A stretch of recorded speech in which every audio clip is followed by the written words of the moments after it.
G'day, welcome back to the 40 channel. So today we're going to look at military inspired 40 series Land Cruisers, especially the Australian edition. This one definitely hasn't seen any military service or has anything to do with military whatsoever. So we're going to go check out the HJ47 Australian version military spec'ed 40 series Land Cruiser. 40 series Land Cruisers were used worldwide in different military applications and seen a lot of service in different countries. Quite a number have seen military service in the Middle East.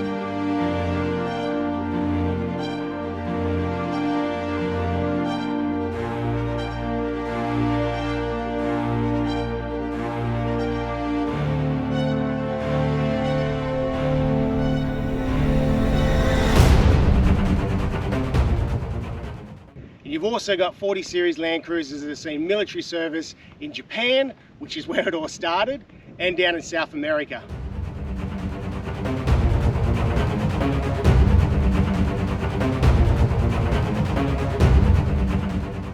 Alright, let's break this series down and look at the military inspired 40 series Land Cruiser. Let's check them out.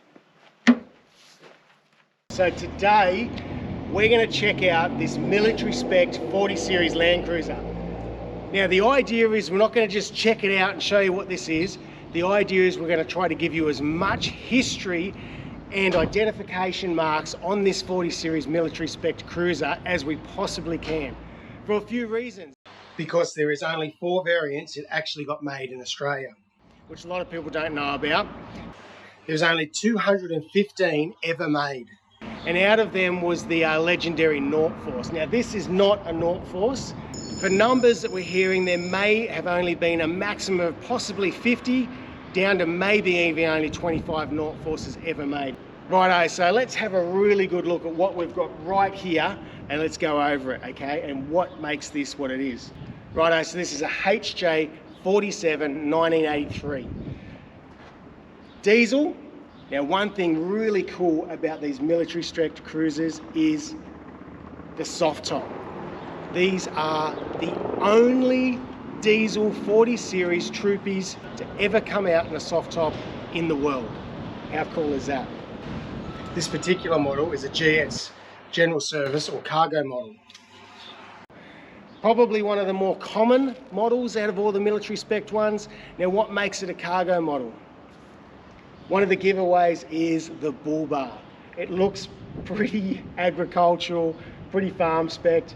But this particular bull bar, they made a whole stack of them, and that's what made this one a cargo model.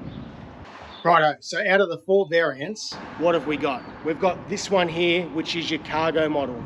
On top of that, you had your cargo with winch. Then you had your fit for radio, your FFRs. Then you had your fit for radio with winch.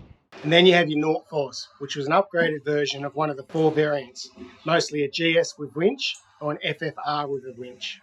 Righto, so a lot of the information I have about these is only gathered for a bit of research. A lot of the stuff I tell you could be wrong, but I can only tell you what I know to this present date and hopefully be able to build and share what we know. All the military spec 40s all came out with all your blackout lights, your diff light under the rear for your convoy driving, and they were all sprayed this khaki green. Now when they sprayed the khaki green, they sprayed everything. Badges, lights, door handles, or everything, the whole lot. Let's check out the 2H under the bonnet.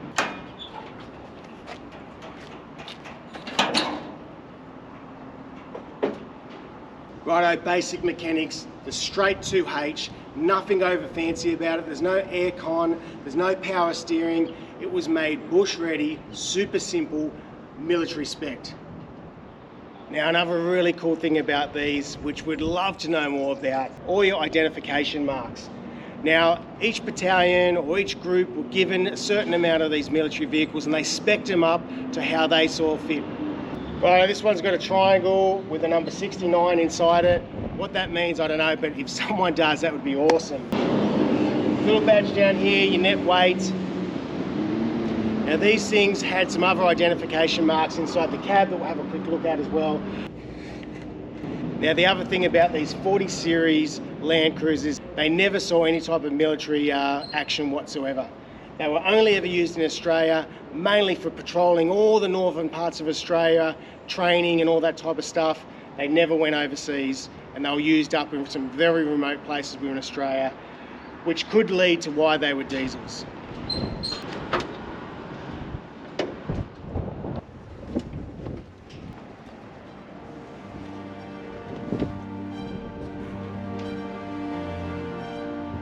These were the only 40 series to ever be fitted with bucket seats and a centre console to come into Australia.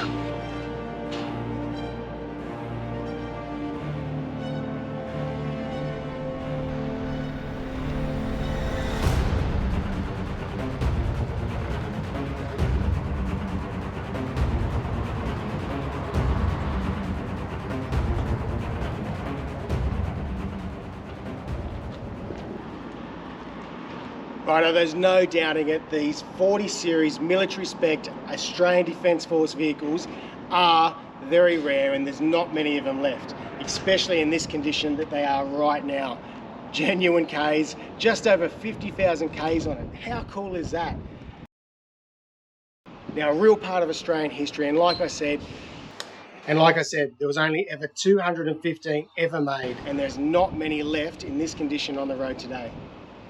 Righto, so hopefully I've done some of this justice. There is so much more information out there that I don't know, that hopefully we can build on this and share about this awesome part of Australian history and how the Australian Defence Force developed these for the northern part of the Australian conditions. Very cool vehicle.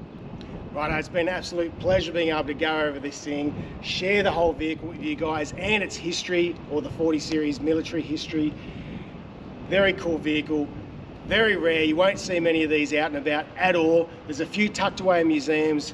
Righto, so hopefully we've given you enough information about these 40 series military spec troopies to justify a little bit about what these are about. Love to know more about them, love to know the history of this particular vehicle. Now, the owner of this vehicle has left it absolutely original. He hasn't even washed it, just to keep every single part of this as it was. Now, the story, from what I understand, is that this one was owned by the military. It was sold off to some farmer, and it basically sat in the farmer's shed for its entire life until the current owner owns it now. And he has left it exactly the way it was, straight from the Australian Defence Force. So, very cool. And on top of that, this one is for sale. So, if you're keen to buy it, well, and put it in your museum and your shed, there's a great opportunity here to be had. Righto, until next time, take care of yourselves.